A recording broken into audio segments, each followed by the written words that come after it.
Shalom, salam sejahtera bagi kita semua. Saat ini saya akan membawakan renungan sehubungan dengan peringatan Hari Reformasi dan Hari Alkitab yang dirayakan setiap tanggal 31 Oktober dan sebagai dasar firman Tuhan saat ini sesuai dengan bahan dari Sinode Gemim dipilih pembacaan Alkitab yang terdapat dalam Wahyu pasal 1 ayat 1-3. Bunyinya sebagai berikut. Judul, inilah wahyu Yesus Kristus yang dikaruniakan Allah kepadanya, supaya ditunjukkannya kepada hamba-hambanya apa yang harus segera terjadi. Dan oleh malaikatnya yang diutusnya, ia telah menyatakannya kepada hambanya Yohanes.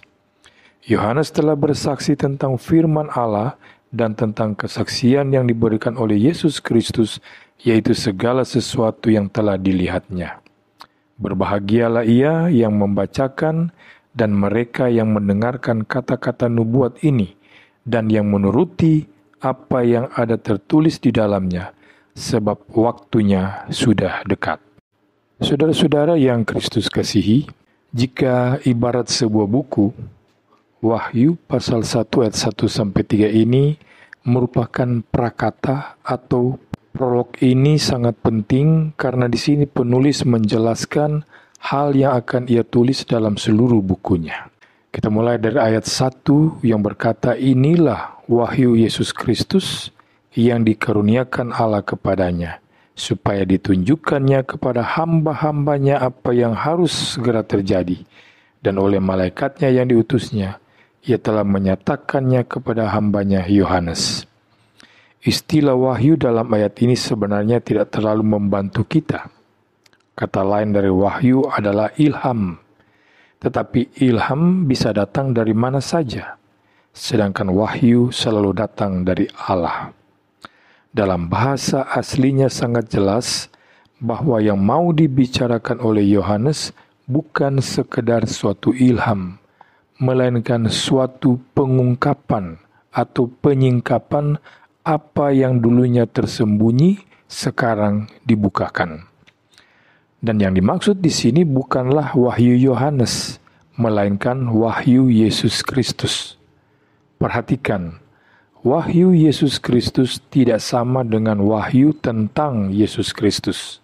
Karena jika wahyu tentang Yesus Kristus itu sudah ditulis oleh Yohanes dalam Injil Yohanes. Nya dengan huruf besar di sini berarti Yesus. Jadi bukan yang dikaruniakan Allah kepada Yohanes, melainkan kepada Yesus. Sumber wahyu atau penyataan adalah Allah sendiri. Allah penuh dengan misteri dan rahasia, sehingga dalam Injilnya Yohanes mengatakan, tidak ada seorang pun yang dapat mengenal Allah. Allah ditutupi kabut rahasia. Namun sekarang Allah mau menyatakan dan membuka dirinya, menjadikan dirinya tak terbatas. Lalu bagaimana cara Allah menyatakan dirinya? Tentu saja melalui Yesus Kristus. Jadi jika dikatakan wahyu Yesus Kristus, artinya wahyu Allah yang bisa kita ketahui karena dinyatakan oleh Yesus Kristus. Yesus inilah yang menjadi penyataan Allah. Dan karena Yesus Kristus adalah penyataan Allah sendiri, apabila kita mau mengenal Allah, kita harus mengenal Yesus. Dengan mengenal Yesus, kita dapat mengenal Allah karena dialah wahyu Allah itu. Itulah yang selalu Yesus klaim tentang dirinya, seperti tertulis dalam Yohanes 7 ayat 16. Jawab Yesus kepada mereka, ajaranku tidak berasal dari diriku sendiri, tetapi dari Dia yang telah mengutus aku. Jelas di sini, Yesus melihat fungsinya hanyalah sebagai penyataan. Dengan demikian ajarannya pun tidak berasal dari dirinya, tetapi dari Allah yang mengutus Dia.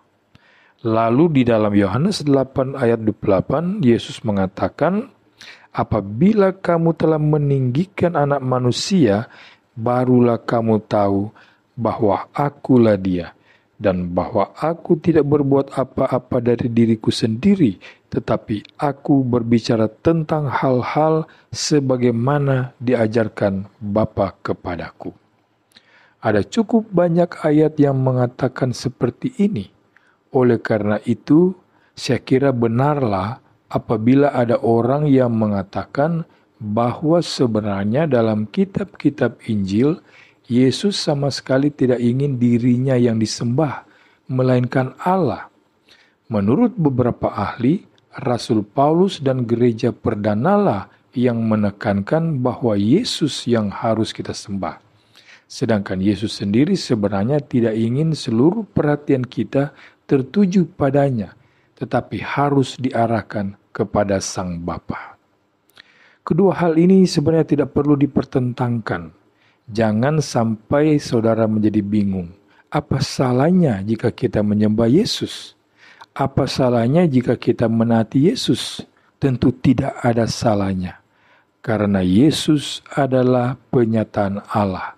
Jika kita menaati Yesus, berarti menaati Allah Bapa juga. Jika kita mau menaati Allah, tidak ada jalan lain kecuali dengan menaati Yesus, karena dialah penyataan Allah. Hal yang juga sangat penting bahwa yang menjadi penyataan Allah bagi orang Kristen bukanlah Alkitab.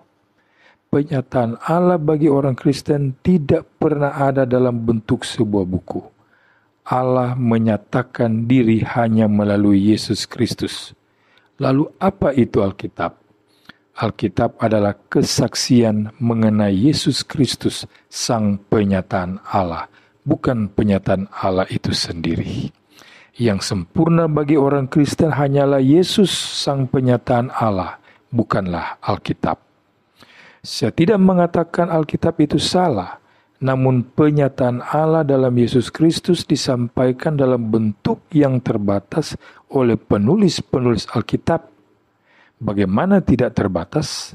Sesuatu yang ditulis dalam bentuk kata-kata dengan sendirinya sudah terbatas, karena tidak ada kata-kata yang dapat melukiskan kenyataan dengan sempurna. Sama misalnya, jika kita mau menjelaskan warna putih kepada orang yang belum pernah melihat warna itu sebelumnya, kita tahu putih itu apa, tetapi bagaimana cara mengungkapkannya? Ini sulit, karena kata-kata bersifat terbatas. Ini baru warna putih, belum lagi jika kita mau menjelaskan sedih, cinta, bahagia, dan sebagainya. Semua hal itu bisa kita mengerti, tetapi tidak pernah bisa kita ungkapkan dengan kata-kata secara sempurna. Itu baru fenomena-fenomena yang ada dalam kehidupan manusia. Apalagi kalau menjelaskan tentang Allah, kata-kata kita pasti akan jauh lebih tidak sempurna lagi. Sekali lagi, Yesus adalah penyataan Allah.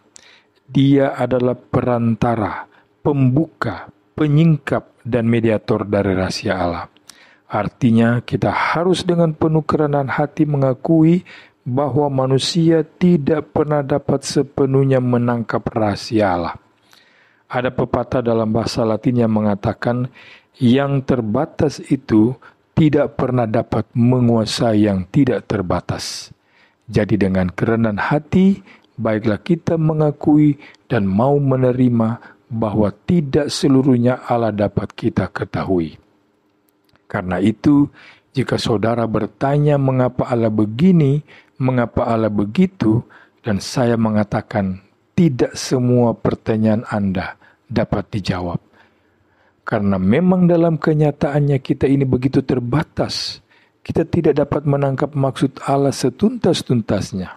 Akan tetapi, Allah yang maha tidak terbatas itu tetap mau menyatakan dirinya melalui Yesus Kristus.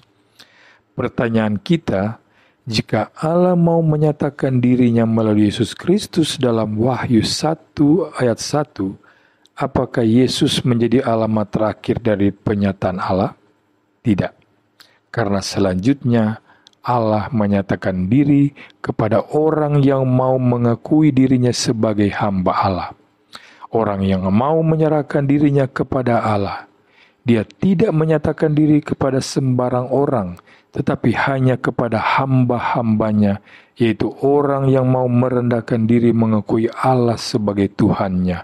Merekalah yang akan dapat menyelami, memahami, dan memaklumi penyataan Allah. Jadi ini untuk kita orang yang percaya. Lalu apa fungsi Yohanes di sini? Yohanes menerima penyataan itu dari Yesus Kristus. Atau menurut Wahyu 1 ayat 1, ia menerima dari malaikatnya.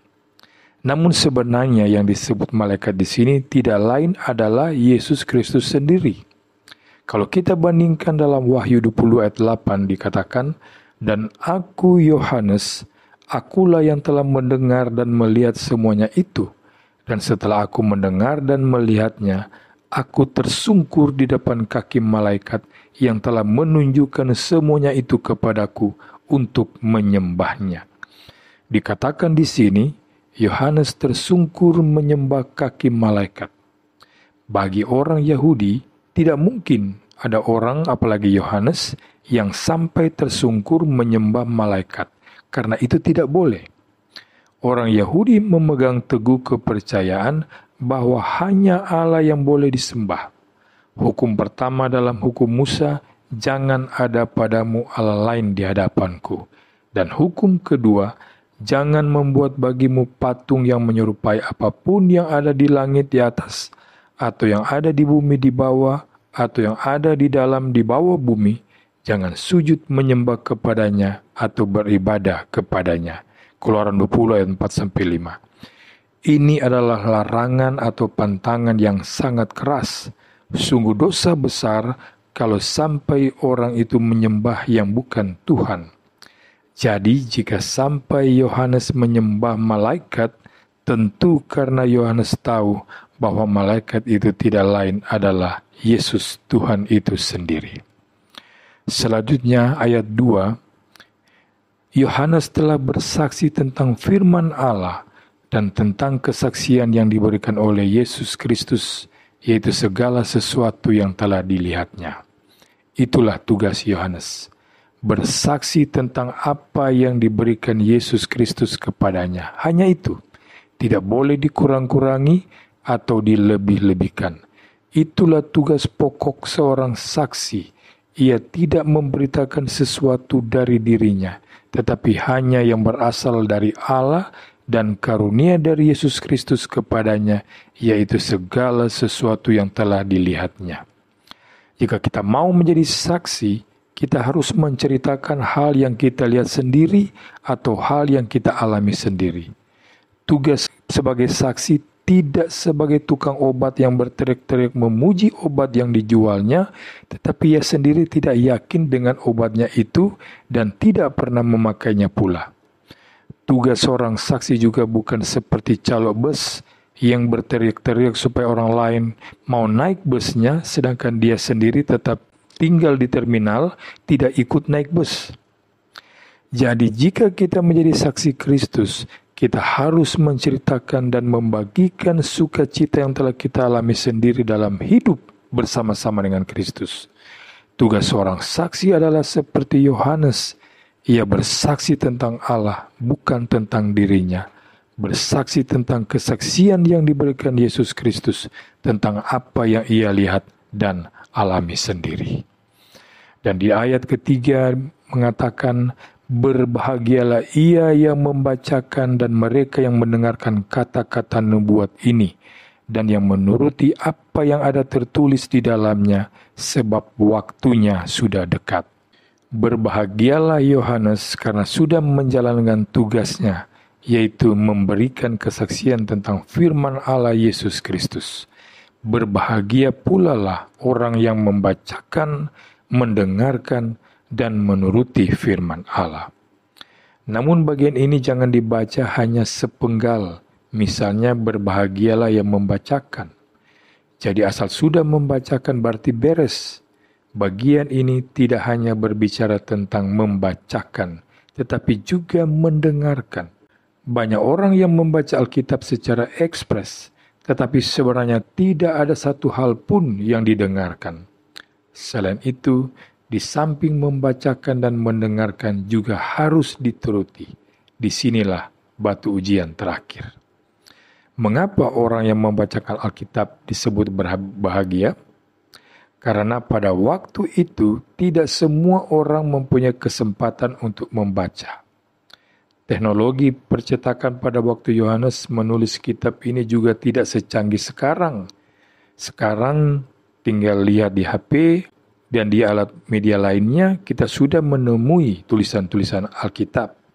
Zaman dulu, jika mau 2 kopi harus 2 kali menulisnya karena tidak ada mesin kopi pada waktu itu.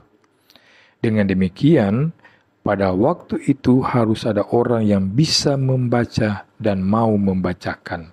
Bahkan di antara jemaat ada orang yang mempunyai tugas khusus yang mulia, yaitu tugas sebagai pembaca.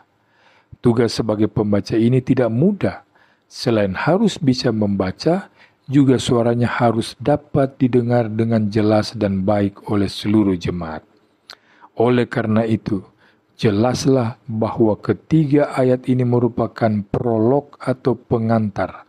Kitab Wahyu bukanlah kitab ramalan, melainkan kata-kata nubuat. Ramalan hanya untuk kita ketahui, sedangkan nubuat menuntut kita untuk bersikap setia dan taat. Tidak heran jika dalam kitab ini kata yang paling sering dikatakan adalah bertobatlah.